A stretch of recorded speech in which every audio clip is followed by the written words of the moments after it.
Manoloana ny fisorohana ny fiparitahan'ny aretina coronavirus eto Madagasikara dia tonga nitsidika ny Institut Pasteur de Madagascar ny ministra Amady Amady androany maraina. Nijery sy nanadiady ny fomba fiasa eo anivon'ity fitoeran'ity andriamatoa ministra ary koa nanaraka ny fisotron'ny fanofanana ireo biolojista malagasy. Tonga teto amin'ny Institut Pasteur moa zahay dia nitsidika ity laboratoire de virologie ity, hita fa manara-penitra ka rariny tokoa raha reto biologiste atsika any province sy technicien any amin'ny ivelany Antananarivo zany mba hiofana momba n'ity ato amin'ity laboratoire izay avo lenta eto Madagasikara. Zarantsika aza manana amin'ity valany retina coronavirus ity.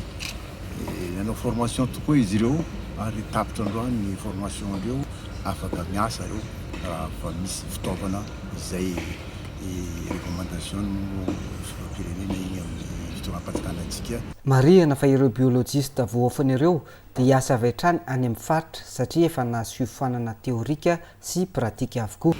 En fait, depuis lundi, donc ils ont fait une première partie théorique et puis ensuite on a commencé la pratique hier. Et les premiers tests qu'ils ont réalisés tout seuls ont montré qu'ils étaient en mesure de faire le diagnostic, qu'ils avaient respecté en tout cas le protocole.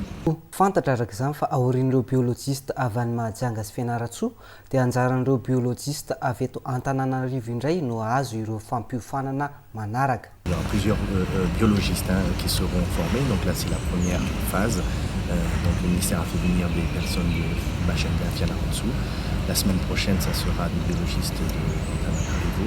Et puis je pense qu'il y aura d'autres biologistes qui sont tout à fait prêts à maintenir ces formations pour l'ensemble des biologistes qui le souhaiteraient.